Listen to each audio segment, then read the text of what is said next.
ಬಂಜಾರ ಸಮಾಜದ ಆರಾಧ್ಯ ದೈವ ಸಂತ ಶ್ರೀ ಸೇವಾಲಾಲ್ ಮಹಾರಾಜರ 287ನೇ ಜಯಂತ್ಯೋತ್ಸವವನ್ನು ಜೇವರ್ಗಿಯ ಬಸವೇಶ್ವರ ವೃತ್ತದ ಎಪಿಎಂಸಿ ಆವರಣದಲ್ಲಿ ಅದ್ದೂರಿಯಾಗಿ ಆಚರಿಸಲಾಯಿತು. ಸಮಾರಂಭದ ದಿವ್ಯ ಸಾನ್ನಿಧ್ಯವನ್ನು ಆಂದೋಲದ ಶ್ರೀ ಸಿದ್ಧಲಿಂಗ ಮಹಾಸ್ವಾಮಿಗಳು ಹಾಗೂ ಶಂಕರಲಿಂಗ ಗುರುಪೀಠದ ಶ್ರೀ ಸೋಮಲಿಂಗ ಮಹಾಸ್ವಾಮಿಗಳು ವಹಿಸಿದ್ದರು. ಮುಖ್ಯ ಅತಿಥಿಗಳಾಗಿ ಶ್ರೀ ದೊಡ್ಡಪ್ಪ ಗೌಡ ಎಸ್ ಪಾಟೀಲ್, ರಾಜಶೇಖರ್ ಹಾಗೂ ರೇವಣಸಿದ್ದ ಸಂಕಲಿ ಭಾಗವಹಿಸಿದರು. ಜೇವರ್ಗಿ ಹಾಗೂ ಯಡ್ರಾಮಿ ತಾಲೂಕಿನ ಸಮಸ್ತ ಬಂಜಾರ ಸಮುದಾಯದ ಮುಖಂಡರು ಹಾಗೂ ಸಹಸ್ರಾರು ಭಕ್ತರು ಕಾರ್ಯಕ್ರಮದಲ್ಲಿ ಭಾಗವಹಿಸಿ ಜಯಂತ್ಯೋತ್ಸವವನ್ನು ಯಶಸ್ವಿಗೊಳಿಸಿದರು.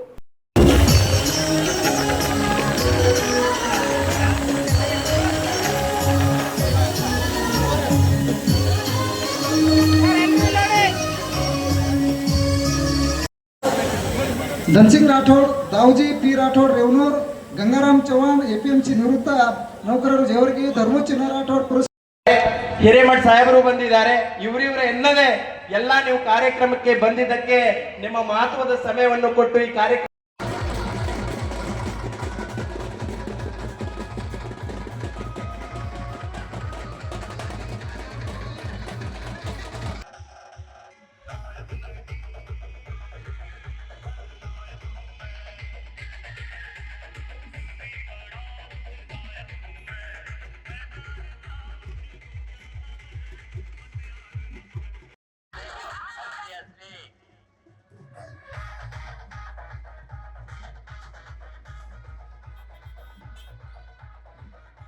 ಭಾರತಾಂಬೆಯ ಕನ್ನಡ ಮಾತೆಯ ಉದರಲ್ಲಿ ಜನಿಸಿ ಈ ನಾಡಿಗೆ ಅಷ್ಟೇ ಅಲ್ಲ ಇಡೀ ದೇಶಕ್ಕೆ ಬೆಳಕನ್ನ ಕೊಟ್ಟಂತಹ ಏಕೈಕ ಸಂತ ಅದು ಸೇವಾಲಾಲ್ ಮಹಾರಾಜರು.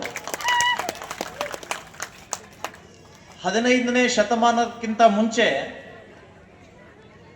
ನಾನು ಓದ್ಕೊಂಡಿರುವಂತಹ ರೀತಿಯಲ್ಲಿ ನಮ್ಮ ದಕ್ಷಿಣ ಭಾರತದಲ್ಲಿ ತಾಂಡಗಳಿರಲಿಲ್ಲ. ನಿಮ್ಮೆಲ್ಲರ ಮೂಲ ನಿವಾಸ ಉತ್ತರ ಭಾರತ.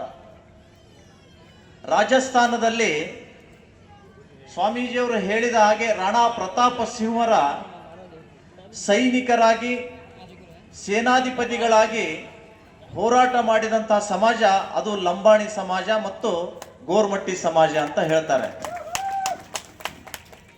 ರಾಣಾ ಪ್ರತಾಪ ಸಿಂಹ ಅಕ್ರಮವಾಗಿರುವಂತಹ ರಾಜ್ಯವನ್ನ ಕಟ್ಕೊಂಡು ಹಿಂದೂಗಳ ಮೇಲೆ ದೌರ್ಜನ್ಯ ಎಸಗುವಂತಹ ಅಕ್ಬರನ ವಿರುದ್ಧ ನಿರಂತರವಾಗಿ ಹೋರಾಟ ಮಾಡಿದಂತ ಇರ್ತೀವಲ್ಲ ಅವಾಗ ಅದು ಜಯಂತಿಗೆ ಒಂದು ಮೆರಗು ಬರ್ತದ.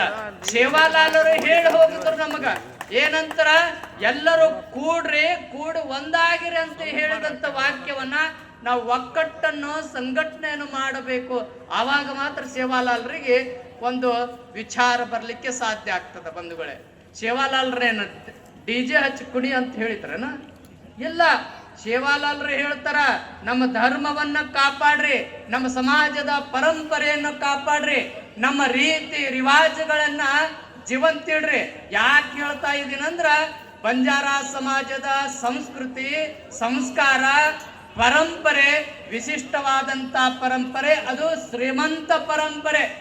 ಬೇರೆ ಜನಾಂಗದ, ಬೇರೆ ಸಮಾಜದ ಪರಂಪರೆಯನ್ನು ಒಂದು ಬದಿಗಿಟ್ರೆ ಬಂಜಾರ ಸಮಾಜದ ಪರಂಪರೆ ವಿಶಿಷ್ಟ ಪರಂಪರೆ. ಅವರ ಆಹಾರ ಪದ್ಧತಿ ಬೇರೆ, ಅವರ ಉಡುಗೊರೆ ಬೇರೆ, ಅವರು ಮಾತನಾಡುವಂತ ಭಾಷೆನೂ ಬೇರೆ.